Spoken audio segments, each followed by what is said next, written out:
아침을 뉴스로 깨웁니다. YTN 라디오 김호성의 출발 새아침. 여러분 안녕하십니까. 출발 새아침 김호성입니다. 기온이 영하권으로 뚝 떨어졌습니다. 기상청에 따르면요, 일교차도 10도 안팎까지 벌어진다고 합니다. 일교차보다 훨씬 큰 체감으로 우리 사회의 빈부차가 갈수록 확연해지고 있습니다. 통계청이 어제 발표한 2018 3분기 가계 동향 조사 결과에 따르면 우리나라의 빈부차가 11년 만에 최악의 수준으로 벌어졌습니다. 가난한 가구와 넉넉한 가구의 평균 소득 차이가 5.5배, 2007년 이후에 가장 큰 격차입니다. 소득 주도 성장, 이른바 취약계층 소득을 올려서 분수 효과를 통한 경제 활성화를 기대했던 정부 의도와는 정반대 결과가 나왔습니다. 격차의 주 원인은 결국 일자리였습니다. 취약계층 일자리는 줄어든 반면에 고소득층의 일자리는 늘었습니다.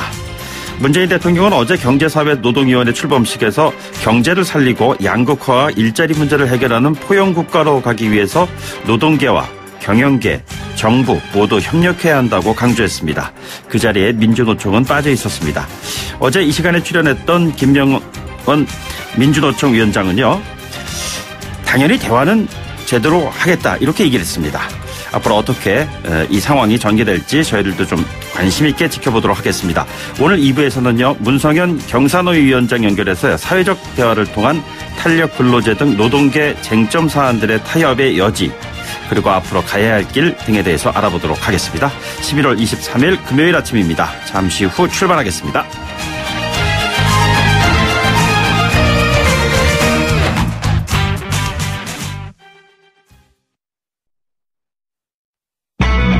YTN 라디오 김호성의 출발 새아침. 네, 지금까지 들어온 뉴스, 오늘 꼭 아시면 좋을 뉴스 전해드리도록 하겠습니다. 시사평론가 이종원 박사 나오셨습니다. 안녕하십니까? 네, 안녕하세요. 예, 어제가 국가정보원이요, 김정은 위원장 답방 시기, 가까운 시일 뭐 이런 표현을 쓰지 않았습니까? 네, 맞습니다. 자, 이게 가까운 시일이 연내란 뜻인가요? 아니면 연내가 아니란 뜻인가요? 연내가 아니라는 쪽으로 방점이 이동한 거 아니냐라고 하는 분석이 원래 조금 더 많은 것 연내가 될 수 있지 않을까 이런 기대치를 높였었는데요. 네, 그렇습니다. 그러니까 어제 이제 국회에서 비공개로 정보위원회 전체회의가 열렸던 거고요. 네네. 그 자리에서 남북 정상회담이 언제쯤 이루어지겠느냐라고 하는 질의에 대해서 가까운 시일 내에 하겠다. 하지만 연내일 수도 있고 아닐 수도 있다라고 네네. 설명을 했다는 거고요. 그런데 왜 이게 연내가 아닌 쪽으로 방점이 조금 찍히느냐 하면 그 폼페이오 미국 국무장관의 발언이 나온 직후이기 때문에 그렇습니다. 예, 그러니까 예. 이 폼페이오 장관이 이제 이런 얘기를 했지 않습니까? 이것도 굉장히 논란이 됐는데, 비핵화가 남북한 관계 증진에 뒤처지지 않는 것을 원한다는 점을 한국 측에 분명히 했다. 네네. 네. 자, 청와대 쪽에서는 어제 이제 이 정례 브리핑에서 오히려 이게 북미 관계에도 속도를 내자는 뜻이다. 남북한 관계 개선 속도에 예. 맞춰서 이런 뜻으로 설명을 했습니다마는 오히려 미국 쪽에서는 한미 간 이견이 좀 드러난 거다라고 하는 얘기와 더불어서 네네. 이 김 위원장 연내 답방이 어려워진 것 아니냐라고 하는 분석이 지금 더 많이 나오고 있단 말이죠. 예, 그리고 실제로 지금 연내 답방이 이루어지려면 네네. 지금쯤은 구체적인 움직임들이 약간 그렇죠. 포착이 돼야 되잖아요. 예, 예. 예, 그런 것이 아직까지는 지금 눈에 띄지 않습니다. 예. 뭐 제가 오프닝 통해서 말씀드렸습니다만 소득 주도 성장에도 불구하고 소득 격차는 더 벌어졌다. 참 이거 안타까운 일인데. 네. 그러니까 참 아쉽죠. 그러니까 정부 쪽에서는 이게 뭐 아직까지 정책의 성과가 이렇게 다 반영돼서 나온 것은 아니다라고 설명을 하고 싶을지 모르겠으나 예. 현실은 다르고 또 국민들이 체감하는 것은 좀 역시 좀 다르지 않나 이렇게 네네. 여겨지는데요. 그러니까 1년 만에 3분기 기준으로 소득 하위 20%, 가구 소득이 7.0%나 감소를 했습니다. 네네. 반면에 소득 상위 20% 소득은 8.8%나 증가를 했다는 네네. 거죠. 그러니까 하우 상박이 돼야 하는데 그렇죠. 예. 그 역현상이 벌어진 거죠. 그러니까 하박상후 현상이 벌어진 겁니다. 그러니까 어려운 사람들은 갈수록 더 어려워지고 있다는 예, 얘기예요. 그렇습니다. 예. 그 양극화 속도가 이제 더 가속도가 붙고 있는 불과 1년 사이에 자 이거를 현 정부 정책하고 무관하다라고 얘기하기는 좀 어려운 거죠. 네네. 무려 격차가 7배까지 벌어진 그런 상황입니다. 소득 주도 성장을 목표로 해서 최저임금 급속히 인상한 것, 그리고 일자리 예산을 대규모로 투입한 것, 이게 오히려 역현상을 빚은 거 아니냐. 예. 그러니까 최저임금 인상과 정부 부문의 유동성 공급 확대가 오히려 물가 인상까지 최근에 유발하고 있단 말이죠. 네네. 자, 저소득층에 이렇게 되면 가처분 소득은 더 감소하게 되는 겁니다. 네네. 그러니까 실제로 쓸 수 있는 돈이 별로 없어진다 이런 얘기가 되는 거죠. 예. 그러니까 정책의 역설이 이제 발생한 그런 그 상황인데 노선에 이 정도면 전면 수정이 좀 필요하다라고 좀 보여지는데 예. 청와대 측에서는 뭐 OECD 그 보고서 나온 이후에도 변함없이 밀고 나가겠다라는 예. 입장을 밝히지 않았습니까? 네네. 예. 지금 뭐 야권에서도 주장을 하고 있습니다만 최저임금 내년 최저임금 인상 이거 뭐 좀 유보하든지 아니면 자영업자들이 요구하는 차등화 조치 네네. 이런 거라도 좀 취해야 하지 않을까 이런 생각이긴 합니다만 모르겠습니다. 사실 이런 문제를 이제 머리를 맞대고 풀어나가야 될 숙제를 어제 출범한 경제사회노동위원회에 많은 이제 기대를 걸고 있는데 그렇습니다. 네. 이게 제대로 역할을 할 수 있을까? 사실상 이건 자문기구잖아요. 예, 그렇습니다. 뭐 구성력이 있는 건 아닌데 그런데 구성력이 있는 것과 준할 정도의 위상을 좀 부여하는 것 같긴 합니다. 네, 그렇습니다. 그래서 어저께 문재인 대통령이 직접 참석을 했고 또 네네. 청와대에서 행사까지 연 거죠. 1차 또 본위원회도 가졌습니다. 그래서 이미 발족해서 운영 중인 6개 의제에 이제 포괄 승계하기로 했고 이제 그 안에 탄력 근로제 문제도 포함이 되는 겁니다. 예.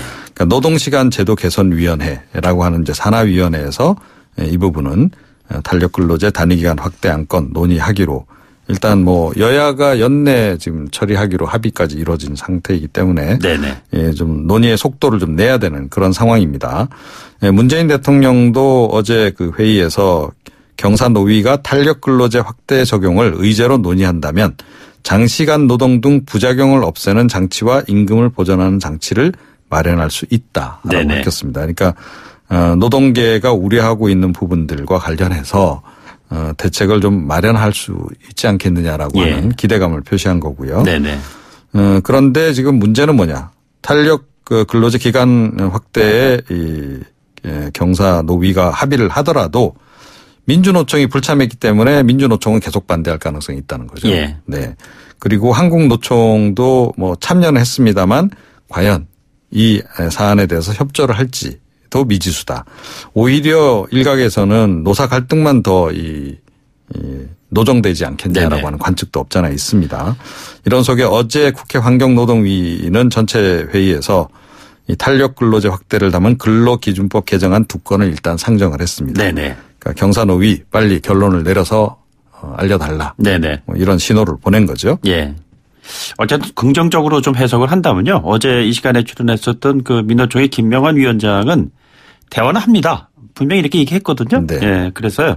기대를 좀 가져보고 잠시 뒤에 저희가 2부에서 문성현 경제사회노동위원회 위원장으로부터 관련된 얘기를 좀 여쭤보도록 하겠습니다. 그리고 참 이거 황당했는데요. 저도 이건 듣고선 깜짝 놀랐는데 이게 딸 폭언의 그 폭언 논란이죠. 그 방정호 TV 대표 사퇴를 했습니다. 네. 뭐 사퇴까지 할 필요가 있었을까라는 생각도 들긴 합니다만. 네네. 그러니까 뭐 신속히 조기에 진화하겠다 이런 좀 의지가 있었던 거 아닌가 싶어요. 어제 이제 공식 입장을 냈습니다. TV조선 대표직에서 물러나겠다라고 이제 이 방정호 전무가 이제 밝혔고요. 제 자식 문제로 무리를 일으킨 점 머리 숙여 사과드린다. 자식을 제대로 가르치지 못한 저를 꾸짖어 주십시오라고 이야기를 했습니다. 그리고 이제 폭언을 들은 운전기사에 대해서도 마음의 상처를 드린 데 대해 다시 사과드린다라고 얘기를 했어요. 예. 법적 대응까지 뭐 언급을 했었는데 이 부분은 어떻게 처리를 할지 모르겠습니다만. 무엇에 대한 법적 대응이죠? 그러니까 이게 이제 공개가 돼서 명예훼손이 됐다는 거죠. 미성년자고 그러니까. 예, 그렇습니다. 예, 뭐 아시다시피 이게 이제 첫 보도가 나온 게 지난 16일이었는데요. 그러니까 6일 만에 이제 일단 사퇴를 했습니다. 요즘 보면 딸 때문에 공경에 처한 오너 일가가 적지 않죠? 네. 자녀 교육을 잘하는 오너 일가도 적지 않은데. 네네. 왜 그럴까? 예. 노블리스 오블리주라는 게 실천이 어려운 모양입니다. 예. 이게 노블리스 오블리주 뭐 얘기 나오면 그 책임 있는 사람들이 해야 할 뭐 그런 덕목들 이런 것들을 얘기하는데 책임이 있는 사람들인지 아니면 책임이 있지가 않기 때문에 이런 일을 벌이는 것인지 참 헷갈립니다. 사실은 모 그룹에 따른 해군 근무도 딱 하고. 네네. 예, 참 보기 좋았지 않습니까? 예. 예, 그런 딸들이 좀 많아져야 오노 일가도 사실은 좀 길게 갈 수 있지 않을까 이런 생각을 좀 하게 됩니다. 예. 영국 왕실에는 그 왕세자들이 막 참전도 하고 그러잖아요. 기본이죠, 그거는. 네네. 네. 그렇습니다. 네, 오늘 말씀 여기까지 듣죠. 고맙습니다. 네. 지금까지 이종훈 시사평론가였습니다. 여러분은 지금 FM 94.5MHz로 방송되고 있는 YTN 라디오 김호성의 출발 새 아침을 듣고 계십니다. 의견 주실 분은 짧은 문자 50원, 긴 문자 100원의 이용료가 드는 휴대전화 메시지 샵 0945, 우물정 0945번으로 의견 남기실 수 있습니다. 네, 이 시간 통해서도 몇 차례 언급을 한 사안입니다. 그루밍 성폭력. 예, 성폭력에 그 앞에 그루밍이라는 게 붙어 있는 범죄죠. 예. 사람을 길들여서 심적인 압박 상태, 항거불능한 상태에서 이루어진 정말 추악한 범죄라고 하지 않을 수가 없습니다. 신도를 상습 성폭행한 혐의로 재판에 넘겨졌던 이재록 만민중앙성결교회 목사가 1심에서요 15년을 선고받았습니다. 네, 피해자들의 어떤 처지를 악용해서 장기간 상습적으로 추행, 간음 이런 고통을 준 그러한 사건입니다. 신도수가 무려 13만 명입니다. 이런 대형 교회 지도자로부터 불거진 이 사건을 과연 어떻게 봐야 할 건지, 우리 사회에 이 같은 유사한 또 사건은 또 없는지, 앞으로 어떠한 대책을 세워야 하는지 이런 문제 등에 대해서 성폭력 피해자 지원 그리고 해결에 앞장서고 계시는 분이시죠. 정혜민 목사로부터 들어보도록 하겠습니다. 목사님 안녕하십니까? 네, 안녕하세요. 자, 이 문제가 사실은 오래전부터 문제 제기, 처벌 요구 있어온 사안 아닙니까? 저도 어제 이제 기사들을 보도를 통해서 이제 판결문을 봤는데요. 아마 이전부터 그 교회 안에서 문제들이 있었을 것으로 보여집니다. 그런데 네네. 그런 이야기들을 하는 것이 쉽지 않았을 것 같다는 생각을 해봤습니다. 네, 쉽지 않았다는 것은 물론 미뤄 짐작할 수가 있겠습니다만 구체적으로 어떤 상황이었을까요? 일단은 이 사건 자체가 이제 종교계 안에서 벌어진 그루밍 성범죄 사건이기 때문에 네네. 이렇게 피해 사실을 늦게 알았을 것이고요. 피해 사실을 알고 나서 문제 제기를 하기까지 용기를 가지고 또 그 안에서 여러 가지 압박 가운데서 이야기를 하는 것이 참 쉽지 않았을 것으로 보여집니다. 예. 사실은 목회자로서 많은 사람들에게 영혼을 치유하고 긍정적인 그러한 상황 속에서 많은 사람에게 용기, 희망을 주는 그런 목회자분들이 많을 것이라고 저희들은 믿습니다. 네. 그러나 이게 교회 또 목사라는 이름을 쓰고는 있지만 이쪽에서 벌어진 일과 관련해서 이재록 목사가 주류 기독교계에서는 이단이다 이런 논란도 있는 모양이죠. 일단은 전체 성도들이 이제 목사에 대한 신뢰가 강해서 그 목사를 신의 대리인으로 이제 보는 경우를 이제 정통 교단에서는 이단으로 보거든요. 네네. 이 경우는 그런 경우로 보입니다. 자, 바로 그 같은 배경이 본인을 신격화하는 그런 배경이 아니겠습니까? 네, 맞습니다. 그리고 그러한 배경에서 성적 행위가 아니고 이것은 하나님의 뜻이다. 이런 논리로 해서 일종의 신도들에게 그루밍 성폭력을 했다. 이런 것일 텐데 피해자들이 이런 논리에 그렇게 쉽게 당할 수가 있을까요? 그런 의문도 듭니다. 아까 앞에서도 말씀드렸다시피 일단 본인을 계속해서 신이라고 이야기를 하면서 그러다 보니까 성도님들이 이 목사를 신의 대리인으로 생각을 했다는 것이죠. 그러니까 일반 목사가 아니라 본인 신이시다라고 이제 생각을 하다 보니까 아마 목사님이 하는 모든 행위에 있어서 의심을 하지 않았을 것으로 보입니다. 네. 실제로 어제 방청석에서는 신도의 많은 분들이 찾아와서 이 같은 판결을 지켜보면서 굉장히 감정적으로 격앙된 그런 모습도 보이기도 했었고요. 상식적으로 좀 이야기가 어려운 그러한 연출된 모습도 좀 보여주기도 했습니다. 이게 집단적인 그루밍이다. 이렇게 이해를 해도 되는 건가요? 모든 경우를 가지고 다 집단적인 그루밍이다라고 이야기하기는 솔직히 어렵지만, 네네. 보면은 목사님에 대한 이제 집단적인 신뢰로 보입니다. 그래서 이제 기독교 내부에서는 이제 목사님의 권위에 대해서 반박하거나 토론하는 분위기가 없다 보니까요. 네네. 목사에 대한 의존도가 일반 사회보다 높은 것이 사실입니다. 근데 이 경우 같은 경우에는 또 이단으로 규정된 교단이기 때문에. 아무래도 이제 목회자에 대한 더 신뢰와 그런 의존도가 더 높았을 것으로 보여집니다. 그런데 그 반대편에 있는 분들도 계시지 않나요? 뭐 예를 들자면 깨우자 만민 사람들 이런 단체는 이 같은 이재룡 목사의 그동안의 언행 관련해서 비판적인 입장에 서 계신 분들 아니신가요? 네. 이 두 이제 그룹에 대해서는 소송이 진행 중이기 때문에 제가 재판에 예단해 줄 수 있는 문제라 답변 드리기는 어렵지만. 네네. 이렇게 일반 이제 정통 교단 안에서도 이렇게 반대하는 편에 서 계신 분들은 항상 계십니다. 그래서 이 경우에도 아마 그 목사 해당 목사님이 하신 행위에 대해서 비판하는 목소리들이 당연히 나왔을 것이라는 추측은 해봅니다. 예, 이게 비단 요 사안에 한정돼 있는 사안만은 아니잖아요. 지난번 인천 사건 같은 경우도 지금 진행 중이고 그 관련된 피해자들 보호하고 계시고 대변하고 계신데요. 현재 어떤 상황입니까? 일단 이 사건과 거의 동일한 사건이라고 보시면 되고요. 네네.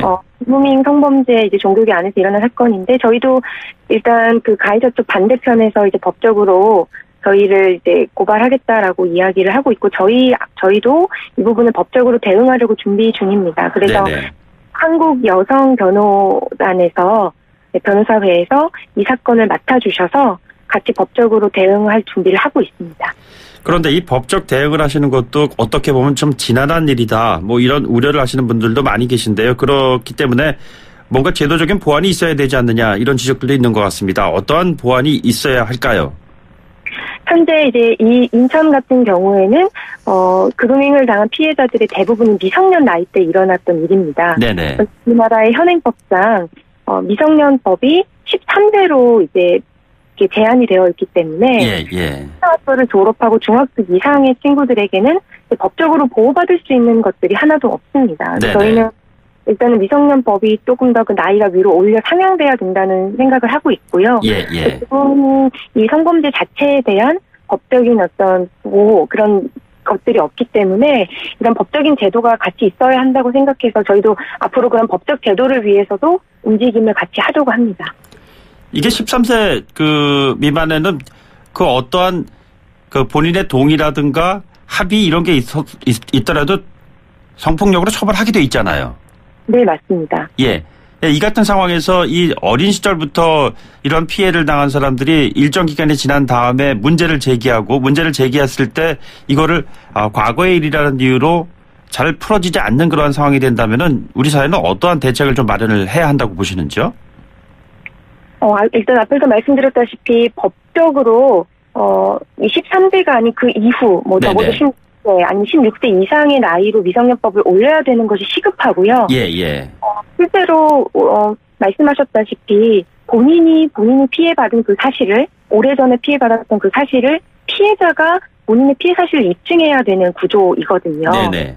이렇다 보니까 시간이 오래 지나면 증거 자료라든지 이런 것들이 다 없어질 것도 있기 때문에 법적으로 제도가 보완되지 않으면 법적으로 본인을 보호할 수 있는 그런 시스템이나 제도가 전혀 없다라고 봐도 무방하다고 보면 될 것 같습니다. 예, 지금 피해자들 그 일종의 그 권익보호, 과거사에 대한 어떤 치유 이런 거에 지금 앞장서고 계시는데요. 사실상 이 일을 직접 수행하시면서 정 목사님 개인에 대한 그 어려운 그런 상황도 있지 않을까 이런 생각이 드는데 어떻습니까?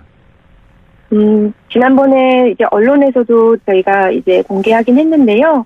이 일을 이제 저희가 공론화하고 문제를 제대로 이제 바로잡기 위해서 노력하는 과정 중에 상당히 많은 외압이 있었던 게 사실입니다. 그래서 교회의 이런 일들을 이야기하지 말아라라고 이야기하셨던 분들이 좀 계셨습니다. 예. 함께 하는 분들은 어떤 분들이 지금 하고 있습니까? 이 사안에 대해서 안타깝게 여기고 계시는 그 예하운 선교의 김디모데 목사님과 또 피해자 친구들을 만나보고 이 사실을 안타깝게 여기셔서 또 여러 방면에서 또 같이 뛰고 계시는 또 기자님 한 분이 계십니다. 그래서 권지현 기자님 계시는데 저희 셋이서 같이 피해자 친구들을 도우면서 같이 해결해 가고 있습니다. 이게 지금 종교단체 스스로 자정 노력을 통해서 바꿔나가는 것이 법과 제도를 통한 문제 해결보다 선행돼야 한다는 것이 뭐 지극히 상식적인 일일 텐데요. 종교단체들 안에서 이 문제를 해결하기 위한 노력 같은 것은 어떻게 지금 펼쳐지고 있습니까? 참 안타깝고 지금 안에서도 이 교계 안에서 계속해서 이런 문제가 터지고 있어서 네네. 이 문제에 대한 이제 개선책을 찾아내려고 하는데 참 그것이 쉽지가 않은 것이 사실입니다. 예. 그래서 계속해서 반복되고 있어서 저도 참 같은 목사로서 송구스럽고 죄송한데요. 네네. 그럼에도 불구하고 모든 목사님들이 다 그런 것이 아니라 네네. 이 사실을 굉장히 안타깝게 여기고 구체적인 어떤 대안에 대해서 개선할 방법에 대해서 찾고 계시는 분들이 계시기 때문에 네네. 이렇게 사회적인 법과 함께 더불어서 교회 안에서도 선한 운동이 일어나고 있다고 말씀드리고 싶습니다. 예. 그러나 이것이 좀 확산되지 않으면은 문제 해결을 위해서 여러 가지 어려운 점이 한두 가지가 아닐 텐데요. 비슷한 환경에 처한 분들, 여전히 가슴앓이를 하고 있는 분들은 어디에다가 구체적으로 어떤 도움을 요청을 할 수가 있습니까? 기독교계 안에 그 여성들 이런 피해를 입은 이제 피해자분들을 돕기 위한 센터들이 있습니다. 네네. 거기에다가 이렇게 얘기를 하셔도 되고 실은 제일 좋은 거는 교회 안에서의 건강한 치리 작용을 통해서 가정작용을 통해서 하는 건데요. 혹시 그게 여의치 않을 경우에는 그런 센터의 도움을 받으셔도 좋을 것 같고요. 네네. 그래서 저같이 이렇게 이런 쪽에서 이제 일을 하시는 목사님들도 상당수 많으시니까 네네.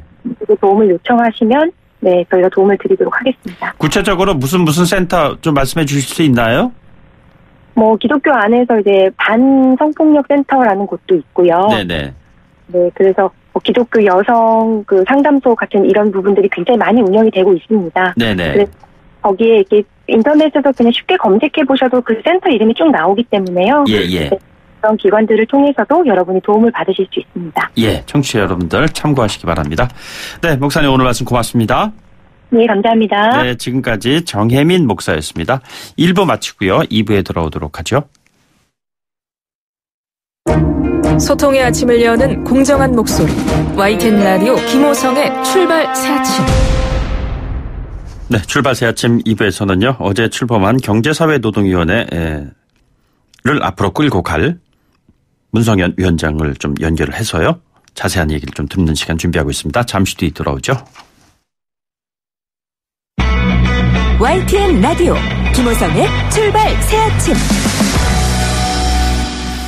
네, 대통령 직속기구이자 사회적 대화기구인 경제사회노동위원회 어제 청와대에서 출범식을 가졌죠. 근데 민주노총은 함께하지 못했습니다.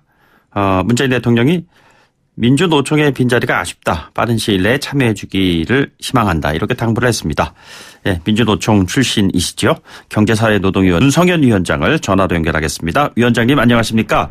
예, 문성현입니다. 네. 어제 그 민노총이 함께하지 못한 거에 대해서 여러 가지 그 안타까운 심경을 밝히신 것도 들었는데요. 어떠셨습니까? 지금도 그런 심정인데. 네네. 어제 제가 그 자리에서 민주노총의 빈자리를 보고 참 울컥했습니다. 예, 그렇게 말씀하시더라고요. 예. 정말 같이 했으면 좋은데. 그런데 민주노총에 대해서는 우선 왜 민주노총에 참여해야 되냐면 지금 경제가 대단히 만만치 않고 네네. 제조업이 어렵고 그중에 자동차, 조선, 철강들 다 힘들지 않습니까? 예. 여기서 앞으로 미래산업도 구조조정해야 되고 민주노총이 주력 노조인데 꼭 와서 국민들께서 걱정하는 이런 상황들을 함께 했으면 좋겠다는 참 절실한 마음이 있었는데 그러지 못해서 정말 아쉬웠습니다. 사실 저희가 어제 이 시간에 그 김명환 위원장하고 인터뷰를 했습니다. 그래서 같은 사안을 물어봤어요. 그랬더니 대화는 당연히 하는 거다. 이런 굉장히 그 원론적이지만 분명한 의지를 가지고 있는 것을 저희가 확인을 했거든요. 근데 이제 민주노총이 저도 민주노총 출신이지만 이게 왜 그런가를 한번 되짚어보면 우선 이제 민주노총 앞으로 같이 해야 된다는 전제를 하고 조금 내부에 보면 아직까지는 사회적 대화보다는 투쟁을 중시하시는 분들이 있고요. 대화는 무슨 대화냐 이런 이야기 있고 또 하나는 그동안 기업별 노조를 오래 하다 보니까 많은 그 이제 조합원들이 그 기업별 이해 속에 갇혀 있는 측면도 있습니다. 예. 사회적으로 어떤 문제에 관심보다는. 그래서 이제 그런 조건인데 그럼에도 불구하고 꾸준히 이제 내부에서 그래도 대화를 해준다는 분들, 네네. 그리고 사회적 역할을 해준다는 분들이 늘어나고 있어서 좀 그런 분들이 뭐 다수를 이뤘다고 저희들은 보고 있습니다. 예. 좀 더 이제 김영환 위원장께서 지도력을 발휘하셔서 네네. 잘 돌파해 주셨으면 좋겠다. 그렇게 생각합니다. 예, 뭐 2개월 뒤 1월에 정기 대의원대회에서 참석 여부 결정할 거다, 뭐라고 얘기를 하는데 그렇게 될 거라고 보고 계시는지요? 근데 뭐 나중에 말씀드려야 되겠지만 이제 지금 탄력 근로제 문제라든지 여러 가지 또 지뢰밭이 또 쫙 놓여 있습니다. 만만치는 않습니다. 예. 네네. 어제 그 정의당의 이정미 대표가 이렇게 얘기했습니다. 지금까지 그 사회적 대화기구, 그러니까 노사정의위원회 있지 않았습니까? 그때 그 노동계를 들러리로 세웠다. 이게 대화하고 타협하는 자리가 아니다. 일방적으로 정부 정책 수용하는 뭐 이런 장치로 쓰여왔다. 이렇게 지적을 했어요. 그렇다면은 이제 어제 출범을 한 경제사회노동위원회를 위원장께서는 어떤 식으로 끌고 가실 작정이신지요? 처음에 출발할 때 저도 뭐 그 당시 노사정위원회에서 나와야 된다고 주장을 했었는데 그때는 또 놓고 보면 위안위기를 당해서 워낙 급박한 상황에서 정부의 강력한 그 드라이브가 있었다. 그리고 불가피했다. 이렇게 보여져요. 그 당시는. 예. 그러다 보니까 이제 노동계 입장에 보면 덜러리스는 아니면 덜러리스다기보다는 뭔가 어떤 정말 당한 느낌을 많이 가졌을 거라고 보는데 지금은 상황이 그때와도 많이 다르다. 어떻게 다른 거죠? 아까 말씀드렸듯이 산업 부조정 이런 문제를 노조 참여하지 않고는 제가 대단히 어렵다고 봅니다. 예. 지금은 노조의 책임과 역할이 더 중요해진 시점이기 때문에 네네. 오셔서 하실 일이 많다. 이렇게 봅니다. 그래서 저희들은 철저히 지금 그 경제사회노동위원회는 정부는 조력자 역할을 하고 네네. 노와 사가 중심에 서시라. 직접 하시라. 이런 부탁을 드리고 있습니다. 그렇습니까? 그렇다면은 조금 전에 언급하신 탄력 근로제 확대 관련해서 질문을 좀 드리겠습니다. 이게 지금 정부 여당이 탄력 근로제는 확대해야 된다. 이런 기조를 가지고 있고 민주노총은 안 된다. 이렇게 얘기하고 있습니다. 그렇다면은 경제사회노동위원회는 지금 조력자 역할을 어떤 방식으로 해서 합의점을 좀 찾아낼 수 있다고 생각하고 계시는지요? 이제 그 기업을 하시는 분들 입장에서는 전에 주말까지 포함해서 68시간을 노동을 할 수 있었는데 지금 52시간으로 제한돼 있지 않습니까? 그러다 보니까 이제 16시간분의 어떤 뭐라 그럴까 조정기가 필요하다는 거죠. 기업 하시는 분들 입장에서는. 그리고 또 주문이 갑자기 밀린다든지 또 집중해서 일을 해야 된다든지 한 이런 부분은 저는 그 기업을 하시는 분들 입장에서는 당연히 요구하실 수 있는 부분이다. 근데 이제 우리 노동자 입장에서는 아니 50원 줄인 지가 얼만데 해보지도 않고 왜 이렇게 또 하느냐. 또 노동계로서는 또 당연히 제기하실 수 있는 문제다. 저는 이 틀을 놓고 서로 대화를 해야 된다. 자기 주장만 하면 안 된다. 기업하시는 분 입장에서는 아니 정부도 그렇고 국회도 그렇고 연말까지 해준다 하니 그대로 하면 되지 무슨 사회적 대화냐. 이렇게 말씀하고 계세요. 또 어쨌든 노동계는 뭐 일절 안 하겠다. 근데 어쨌든 어제 회의에서 노동시간 개선위원회를 두기로 했습니다. 서로 대화를 하기로. 그럼 와서 대화를 하다 보면 상대방 이야기도 듣고 조정할 건 조정하고. 또 대통령께서도 그 탄력기간 제도를 기간을 좀 늘려주고 대신 건강권 문제라든지 임금 보존 문제라든지 이런 것들을 서로 이야기할 수 있는 것 아니냐 하는 기대와 또 당부 말씀을 해 주셨기 때문에 저는 이야기를 하면 접점이 나올 거라고 반드시 믿습니다. 이게 뭐 사실 뭐 어느 날 갑자기 나온 그러한 방안이 아니고요. 뭐 최근에 우리 사회에서는 뭐 광주형 일자리에서 얘기 나왔었고 더 거슬러 올라가면 뭐 유럽식 모델의 한국적 어떤 그 전목이라도 할 수 있는 것이 아니냐 뭐 이런 얘기들 나오지 않습니까? 그렇다면은 그 경사노위에서 대화의 테이블에서 이걸 풀어나가셔야 될 텐데 일단은 그 민노총을 끌어들여야 하는 노력이 선행돼야 되지 않을까 생각하는데 또 한편에서는 문재인 정부 노동정책이 너무 우경화됐다 이런 지적을 하고 있어요. 참 여러 가지 실타래처럼 얽힌 이 상황을 어떻게 풀어나가실 보관을 가지고 계시죠? 예. 지난번 최저임금 관련된 그 진행 상황을 보면서 느꼈던 거는 이제 그 산입범위 논쟁을 할 때는 노동계가 전면 그 참여를 하지 않았습니다. 네네. 산입범위 넓히는 걸 우리 반대한다. 예. 그래서 국회에서 산입범위를 넓혔을 때 노동계가 또 그 당시 노사정에서 나가시기도 했고요. 예.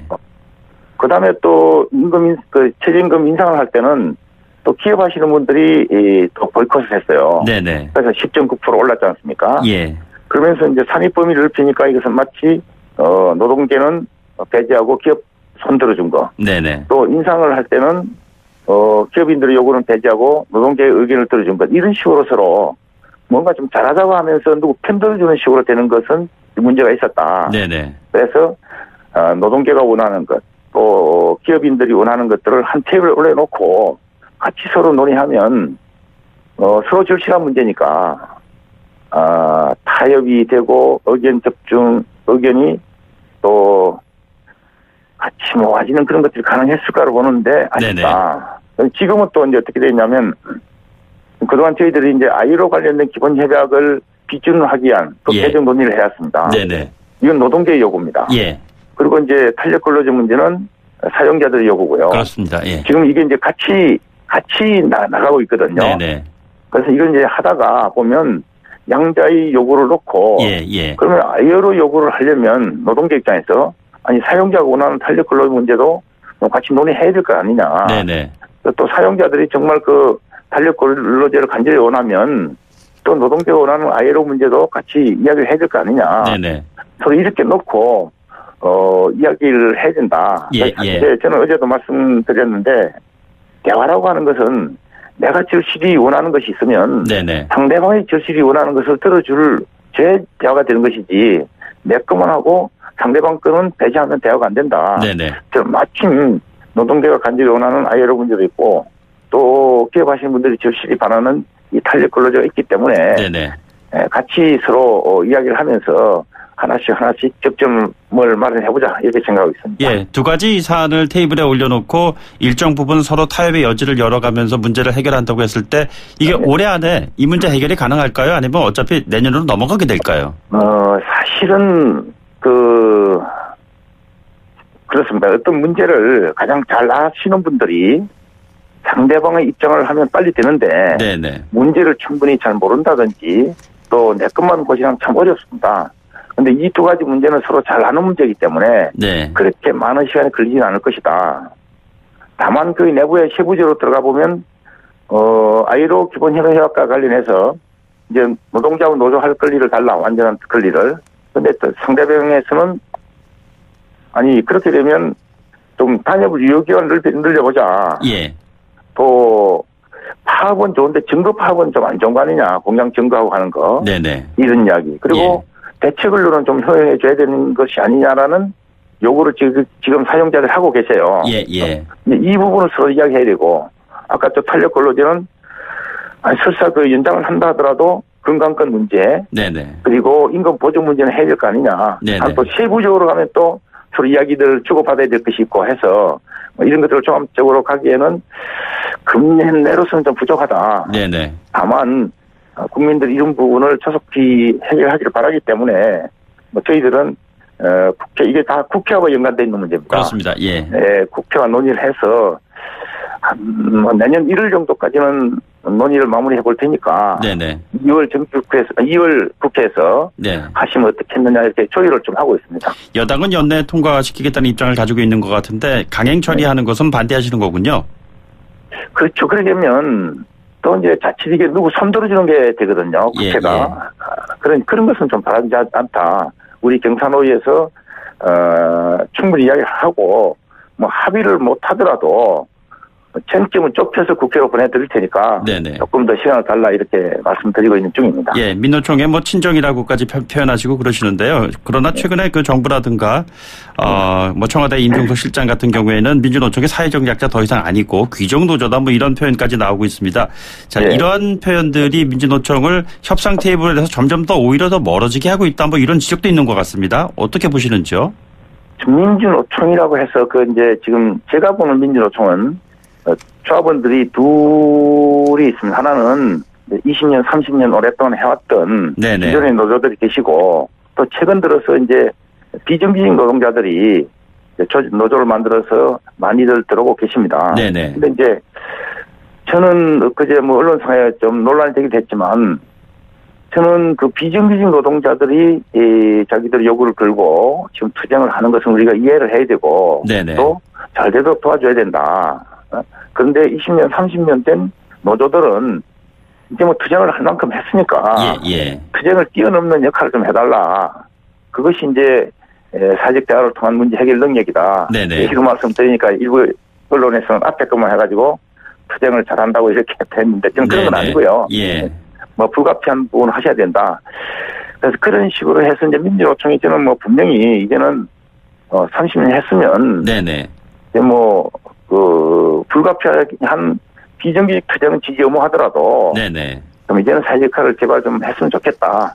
뭐 저는 제가 친정이기 때문에 또 그런 또 제가 해야 될 말이 아니냐 생각하고 좀 뭐 서운하지만 그런 이야기를 하고 있습니다. 예, 협상 테이블에 앉을 주체로서의 어떤 일종의 책임 뭐 이런 것도 굉장히 중요하다 이런 말씀 아니시겠습니까? 예, 그렇습니다. 예, 그런데 그 경사도의회에서 해고자도 노조 가입과 활동할 수 있도록 이제 관련법 개정하라 이런 권고안도 발표하시지 않았습니까? 예. 그러니까 이런 경우하고 지금 사실 그 민주노총 총파업에 손들어준 것이 아니냐 이런 비판이 나오는 뭐 그런 지적이 있는 것 같은데 어떻게 좀 설명을 해 주실런지요? 그래, 조금 전에 이제 손들어준 것 아니냐는 조금 전에 말씀드렸듯이 이제 비정규직 투쟁에 대해서는 네네. 우리가 이해하고 잘 도와줘야 되는 그런 취지고요. 다른 건 아니고. 근데 해고자 문제에 대해서는 최근 들어서는 이제 해고가 없습니다. 네네. 왜냐하면 잘 아시겠지만 금년 들어서 국민들께 제가 말씀드리고 싶은 것은 금년 들어서 임금과 단협을 가지고 파업한 노조는 없습니다. 예. 없습니다. 그래서 뭐냐면 한 30년 노조를 하다 보니까 임금이나 여러 가지 노동 조건에 대해서는 상당히 개선을 한 거고요. 네네. 그러다 보니까 노사 간에 실질적으로 대립 지점들은 상당히 줄어들고 있다. 네네. 앞으로 해고자가 발생하지 않을 것이다. 이게는 예. 우리나라 조건도 그렇게 됐다. 네네. 그렇기 때문에 그동안 이제 노사 대립 갈등 과정에서 발생했던 해고자 문제가 네네. 노사 간에 서로의 대립 지점이 있었는데 앞으로는 그렇게 될 가능성이 거의 없다. 알겠습니다. 그러니까 이 부분은 국제 부진으로 넓혀 나가자 이렇게 말씀드리는 겁니다. 알겠습니다. 오늘 말씀 여기까지 듣겠습니다. 고맙습니다. 네, 고맙습니다. 네, 지금까지 경제사회노동위원회 문성현 위원장이었습니다. 2부 마치고 뉴스 듣고 3부에 돌아오겠습니다.